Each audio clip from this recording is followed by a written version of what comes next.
next we're with Paul Hoover, owner of Stillwater's Vineyard, our next featured winery, and this is in your shipment, the Cuvée Blanc. It is delightful, and it's a blend. So blends are kind of giving winemakers a chance to be artistic, right? Exactly. And so one of the things we do here at Stillwater's is I'm real passionate about if the varietal is on the label, then it is 100% the varietal. So the Sauvignon Blanc or the Chardonnay or our Viognier, and that's not always true. A lot of winemakers will put a little bit with it, and you can put up to 25% with one of these other wines and still call it by the grape.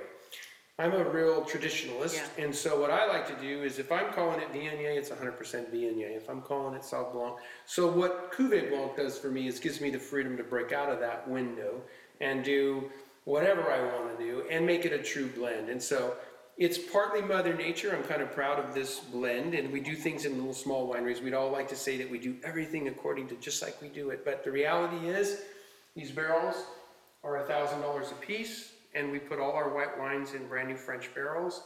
A barrel holds 25 cases of wine, and we make 150 cases of this. So if we were to go out and try to pick the grapes to exactly fill one of these barrels, some might be here, some might be here, some are here. And so the reality of when I started making Cuvée Blanc, it's partly my blend, but it's also what Mother Nature gives me in a year, because I'm going to have X amount of full barrels of Chardonnay, X amount of full barrels of Sauvignon Blanc. And so I have to give Mother Nature some credit for this. If the year is a little more with a varietal than I expected, I just go with it. I let Mother Nature do that. And so because our wines aren't available in stores, and because everybody gets to taste it before they buy it. It wouldn't be fun if you could go in a grocery store and taste all the wines before you buy them. Right. So I wouldn't do this if we were distributed, but we're not distributed. Our wines are only available here. And through Ruby Shoes. Yes, and Ruby Shoes. And so, so the uniqueness that gives me that freedom is to say, well, if last year's version of this was whatever, so I'm kind of like a bartender in this. I'm like the mixologist. I get to do what I want to do, and yet I let Mother Nature help me. So this wine is actually 75% Viognier. Ooh, nice. And that's why I like kind it. of fun. And then it's equal parts of Chardonnay and Sauvignon Blanc, 12.5% of each.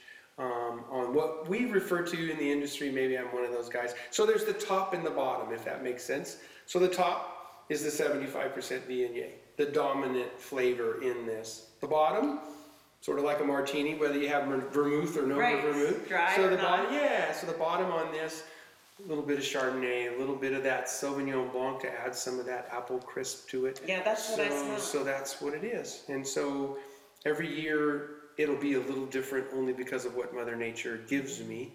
Because I can't have a barrel that's this full, so I just do a little bit and it's kind of fun. So I have to give her some credit on the years. Well, Mother Nature's doing pretty well because our camera crew is nodding their heads as they're tasting along with us. What would you pair this with? You know, this is that summertime around the pool. This is our, while you're preparing dinner and you're starting to fix that meal, I go to the Cuvée Blanc because it's there for you at 3:30, 4, 5. You're fixing your meal. You're having a little bit of this wine. You're having some cheese and appetizers. Just a great wine. So super all-purpose. One of those wines that I kind of say you can fit it in where you need to, but because it's not just 100% of varietal, I love it to just it's a sipping wine. It's a great sipping wine. Cheers. Cheers.